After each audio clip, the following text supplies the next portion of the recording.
اهلا بيكم في قناتي، قناة اجريكارشر. النهاردة انا هتكلم عن حاجة مهمة جدا اتسألت عليها ياما في الكلية عندي، كلية زراعة سوا باشا. طلبة كتير سألوني عنها، وهو موضوع الماجستير او ازاي اللي انا التحق او اقدم في الماجستير. طبعا هو ده موضوع طبعا سهل جدا ومفهوش اي مشكلة، ولا في اي صعوبة ولا حاجة. طبعا انا كنت مستصعباها برضو زيكم في الاول، برضو اقول ماجستير دكتوراه. الموضوع كان صعب وكان مشيق بالنسبة لي، بس لما دخلت فيه وتعمقت فيه لقيته ان هو سهل جدا ومفيهوش اي مشكلة.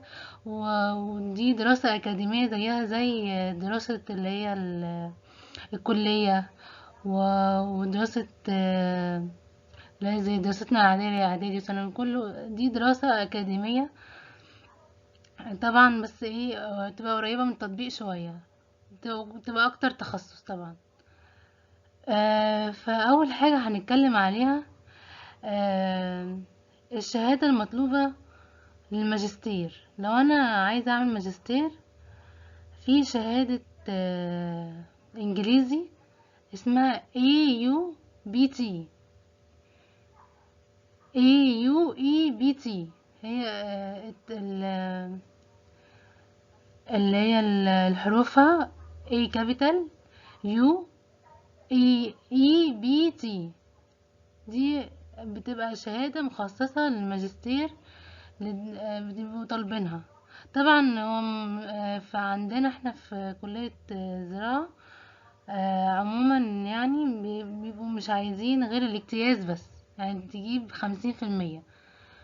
طبعا لكن لو كلية طب بتشترط ان هو طبعا بيبقى فوق 70%. فانا الحمد لله اجتزتها وجبت 50%. هو كان ممكن اعمل تظلم يعني عشان قالوا لي ان انا جبت 70%، بس انا ايه، انا قلت انا عايزة يعني ان انا ايه اقدم والحق نفسي عشان كان الوقت كان متأخر. فما عملتش تظلم ب50 جنيه. اللي عايز يعمل طبعا تظلم، لو مثلا رسب او حاجة لا قدر الله، ممكن ان هو يعمل تظلم ب50 جنيه ويعدل النتيجة. بس انا عشان مكانش عندي وقت، ف قدمت على طول طبعا. مادام قلت مادام اجتياز فالحمد لله، يعني شكرا لله.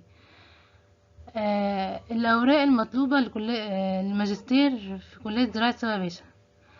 عندك طبعا ال AUBT، الاجتياز لازم تكون جاي فيها اجتياز، وشهاده البكالوريوس، والتقدير التراكمي وشهاده الشهاده بالمواد، وطبعا شهادة الميلاد وصورة البطاقة و6 صور. في الأول خالص و300 جنيه فتح ملف. طبعا في البداية علشان أقدم الماجستير طبعا لازم يكون معايا الأوراق المطلوبة دي. وأول حاجة بعملها اللي أنا بروح بقدم الأوراق دي، طبعا بعد ما خدت الشهادة بتاعت ال AUBT بقدمها في لجنة في شؤون الدراسات العليا في كلية زراعة سوا باشا. بروح اقدمها طبعا. وبدفع حاجة اسمها رسوم فتح ملف، تبقى عبارة عن 300 جنيه. وبعد كده بستنى اسبوعين ولا حاجة. طبعا طبعا بروح طبعا اسأل على ميعاد التقديم. في طبعا اللي هو في الترم الاول، اللي هو طبعا اسأل من بداية كده، اسأله من بداية شهر 8، 1/8 كده نبدأ نسأله. والترم التاني بيبقى عبارة عن يعني ايه، نبدأ نسأله كده من شهر 12، من 1/12 كده تبدأوا تسألوا على التقديم. طبعا مفيش ترم صيفي، هو بس ربيع وخريف.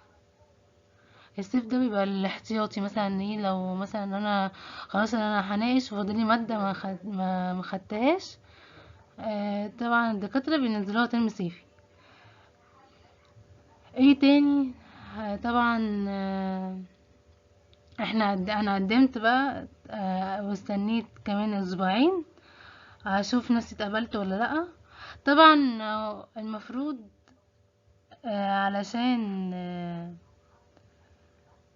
علشان تبدأ في الماجستير انت طبعا المفروض او انتي المفروض تروحوا للدكتور اللي انت عايزين تعملوا معاه، يبقى هو المشرف بتاعكم، تعملوا معاه رسالة الماجستير.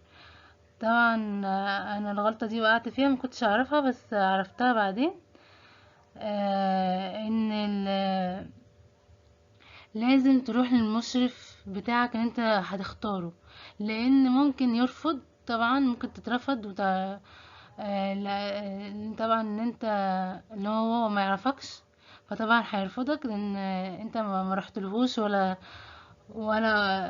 عرفته بنفسك. لازم تعرفه بنفسك وتقوله انا عايز اعمل ماجستير مع حضرتك، ولو عندك فكرة تقولها له، او لو ما عندكش هو يقترح عليك فكرة وتنفذها. بس لازم قبل ما بتبدأ او تبدأي في تقديم الماجستير لازم تروح تشوف المشرف بتاعك وتروح تقعد معاه وتستفسر منه على كل حاجة قبل التقديم. طب انا دلوقتي رحت للمشرف، هعمل ايه؟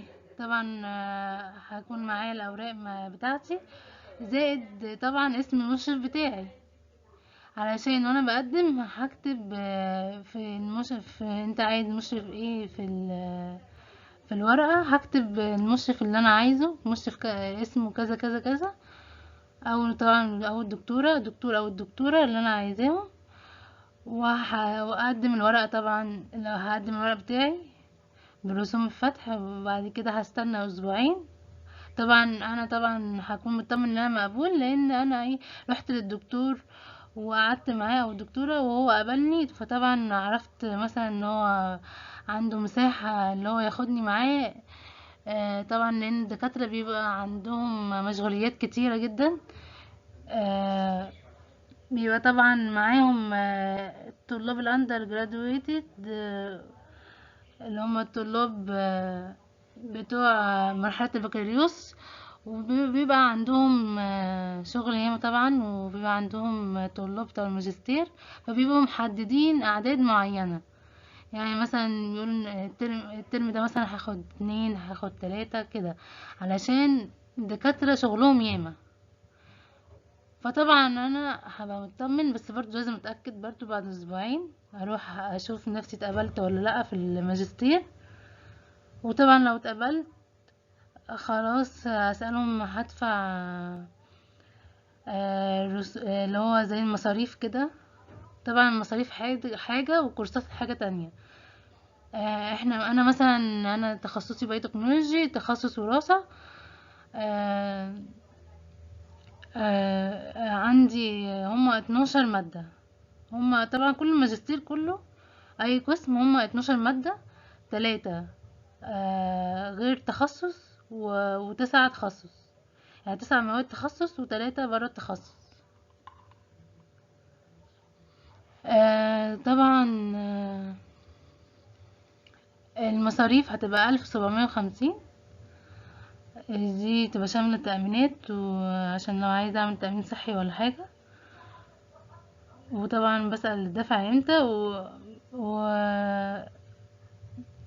وطبعا غير المواد طبعا هبقى قعدت مع الدكتور وكده.